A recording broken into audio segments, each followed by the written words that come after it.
दिल को छू जाए कहानी चैनल में आपका स्वागत है। आज के वीडियो में हम सुनेंगे विक्रम बेताल सीरीज की 21वीं कहानी, जिसका शीर्षक है सबसे ज्यादा प्रेम में अंधा कौन था। तो चलिए कहानी शुरू करते हैं। सम्राट विक्रमादित्य ने योगी के दिए हुए वचन को पूरा करने के लिए एक बार फिर बेताल को पेड़ से उतारकर अपने कंधे पर बैठा लिया। इसके बाद वह योगी के पास चल दिए। रास्ता तय करने के लिए बेताल ने एक नई कहानी शुरू की।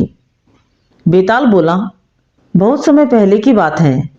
विशाला नाम के राज्य में पद्मनाभ नाम का एक राजा राज किया करता था। उसी के राज्य में एक साहूकार रहता था। उस साहूकार का नाम था अर्थदत्त। अर्थदत्त की एक सुंदर लड़की थी, जिसका नाम था अनंग मंजरी। अनंग मंजरी जब बड़ी हुई तो साहूकार ने मणिवर्मा नाम के एक धनी साहूकार से उसका विवाह कर दिया। मणिवर्मा अनंग मंजरी को काफ़ी चाहता था, लेकिन अनंग मंजरी मणिवर्मा को बिल्कुल भी पसंद नहीं करती थी। एक दिन मणिवर्मा किसी काम से अपने राज्य से बाहर गया था और अनंग मंजरी अकेली थी, इसलिए वह अपने घर से कुछ दूर टहलने के लिए निकली। तभी रास्ते में अनंग मंजरी ने राजपुरोहित के लड़के कमलाकर को देखा। कमलाकर को देखते ही अनंग मंजरी को उससे प्रेम हो गया। वहीं दूसरी ओर कमलाकर भी अनंग मंजरी को मन ही मन चाहने लगा था।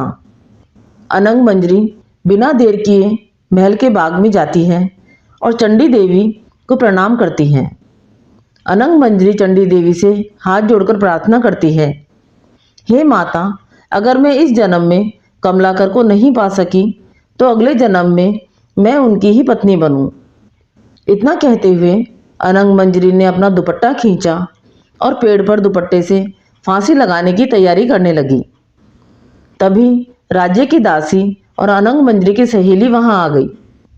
सहेली ने कहा, अनंग मंजरी, तुम ये क्या कर रही हो? इस पर अनंग मंजरी ने उसे अपनी मन की बात बताई। यह सुनने के बाद सहेली कहती है, तुम बिल्कुल भी परेशान न हो, जल्दी ही मैं कमलाकर से तुम्हारी मुलाकात करवा दूंगी। सहेली की यह बात सुनकर अनंग मंजरी रुक गई। अगले ही दिन अनंग मंजरी की सहेली ने कमलाकर के साथ उसकी मुलाकात का प्रबंध किया। दोनों एक दूसरे से मिलने बाग में पहुंचे। दोनों ने एक दूसरे को देखा और खुद को रोक न सके। कमलाकर बेताब होकर अनंग मंजरी की ओर दौड़ा। कमलाकर को अपने नजदीक आते देख अनंग मंजरी की धड़कनें तेज हो गई और मारे खुशी के उसकी धड़कनें ही रुक गई। अनंग मंजरी को मरा देख कमलाकर भी बहुत दुखी हुआ, जिससे उसका दिल फट गया और वो भी मर गया। इस बीच मणिवर्मा भी वहां पहुंच गया और अपनी पत्नी को दूसरे आदमी के साथ मृत पड़ा देखकर बहुत दुखी हुआ। वह अनंग मंजरी को बहुत चाहता था, इसलिए उससे अपनी पत्नी का वियोग सहा नहीं गया और उसने भी प्राण छोड़ दिए।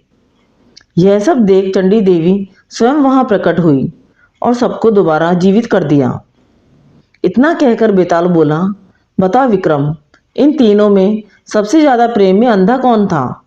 जब राजा विक्रम कुछ नहीं बोले तो बेताल ने फिर कहा, बता विक्रम, प्रेम में अंधा कौन था?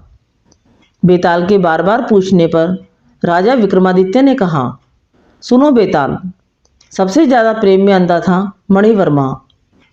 वजह यह है कि अनंग मंजरी और कमलाकर अचानक मिले और वह उस खुशी के कारण मरे। वहीं मणिवर्मा यह देखकर शोक में मर गया कि उसकी पत्नी किसी दूसरे से प्रेम करती थी और अपने प्रेम से मिलने की खुशी में मर गई।